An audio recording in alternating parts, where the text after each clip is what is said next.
Governor Seti, Governor Tetanko, Governor Szydlowski, Governors, Excellencies, ladies and gentlemen. I would like to start by thanking AFI for the opportunity to address this forum for a third time. Amazing you haven't gotten tired of me yet. But thank you very much for your words. It was very kind.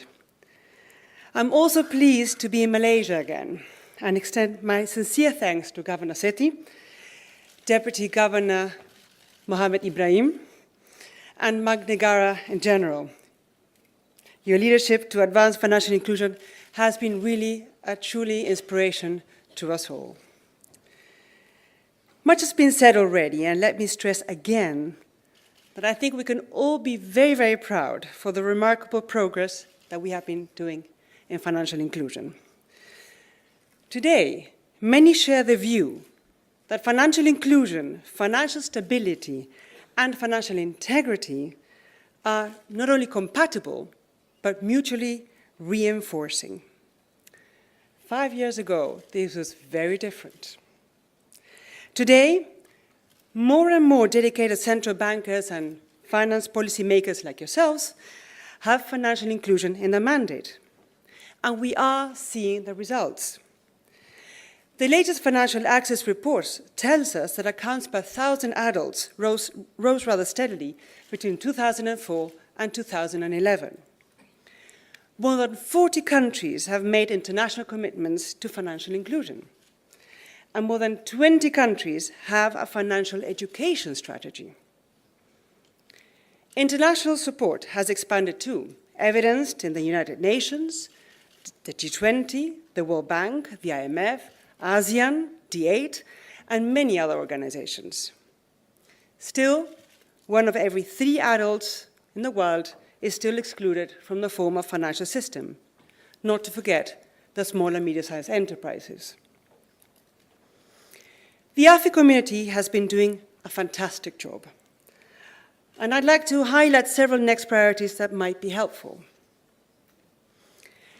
Our first priority is to implement standard-setting bodies' proportional and risk-based regulations much more widely, or proportionality in practice, like Dr. Seti just now eloquently stated. One session today will look at global financial standards. The advances are really amazing. In June, I addressed the FATF plenary for a second time and met with leaders of its associated regional bodies.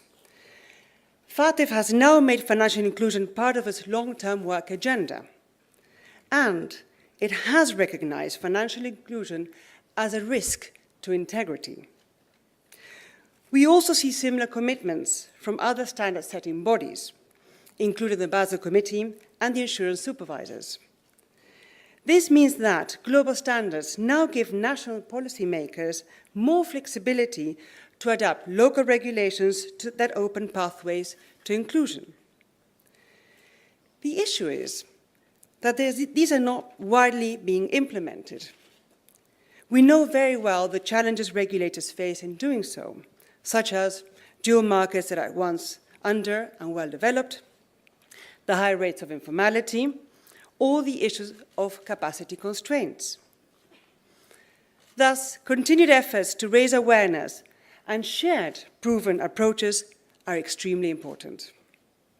This, together with technical assistance and training for those countries that are in earlier stages of regulatory development, as well as continued dialogue with standard-setting bodies, will be so important in AFI's future work.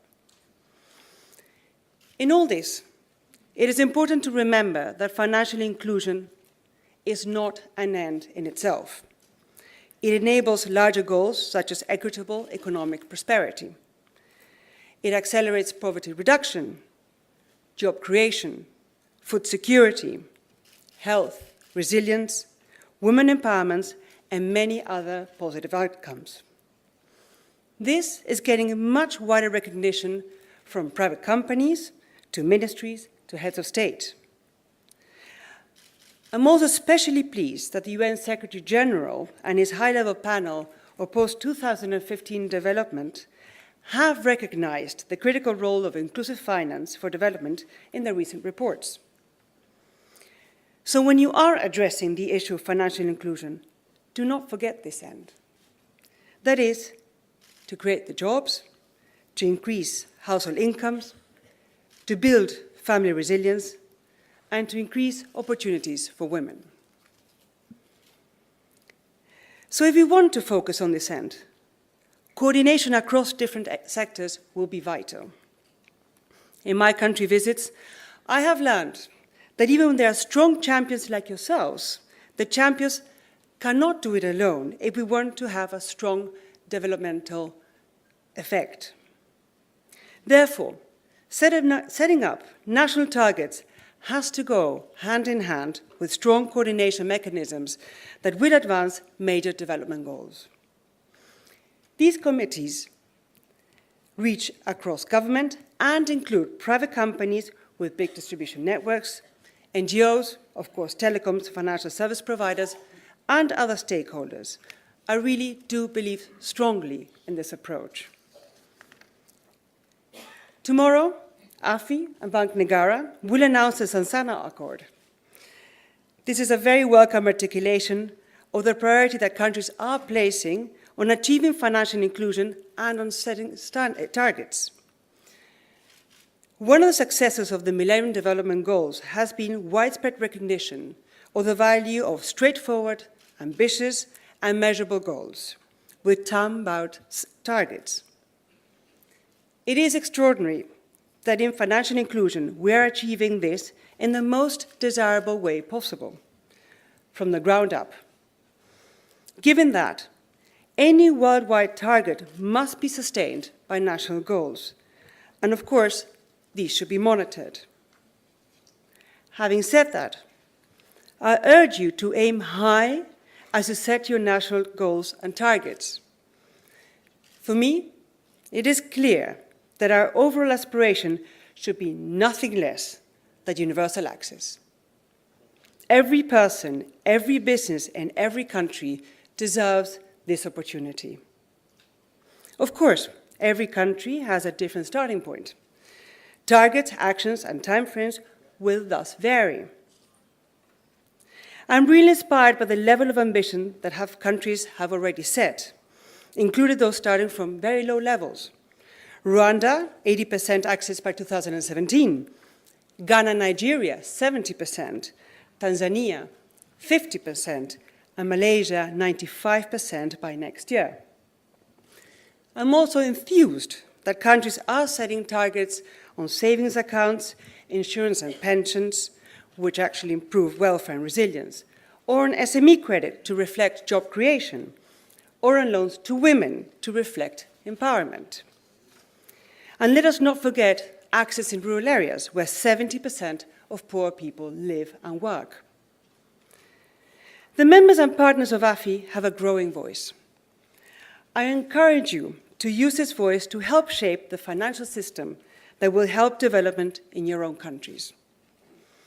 As you know, in 2 years, the Millennium Development Goals will reach the target date.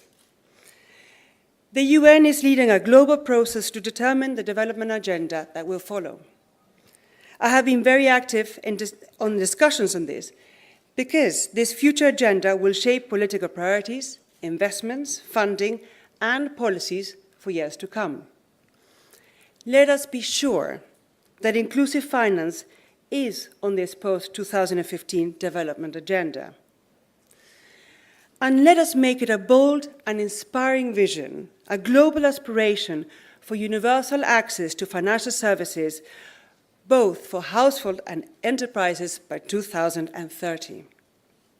I deeply believe that with the knowledge and commitment that we possess today, universal access to financial services is achievable. Let us seize that opportunity to make this a reality. I really wish you a very productive forum and continued good work in the coming years as AFI transitions to an independent institution. And let me say again, thank you, Bank Negara, and thank you, Dr. Assis, for all your support. Thank you very much. Terima kasih Thank you, Dankevel. Muchas gracias. To Her Majesty Queen Maxima. And now may I invite the Governor of Bank Negara, the Governor of Bangko Sentral ng Pilipinas, and also Mr. Alfred Hannick on stage to join Her Majesty.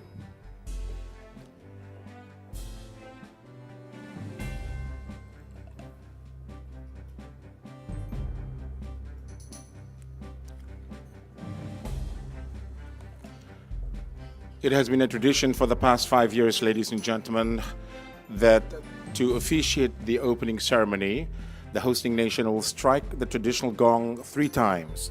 And the Governor of the Bank Negara Malaysia, Her Excellency Tan Sri Dr. Zeti Akhtar Aziz, will strike the gong 3 times. Silakan.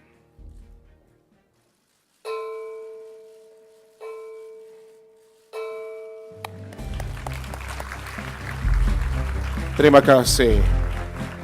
The 2013 Lioness Financial Inclusion Global Policy Forum, with its theme Driving Policies for Optimal Impact, is officially declared open.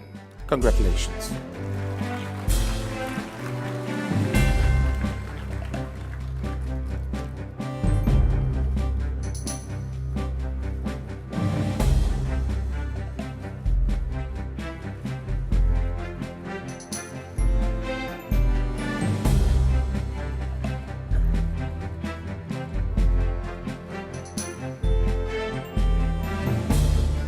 Let's give Her Majesty a big round of applause. Thank you to the governors of the Central Bank of Malaysia and the Philippines.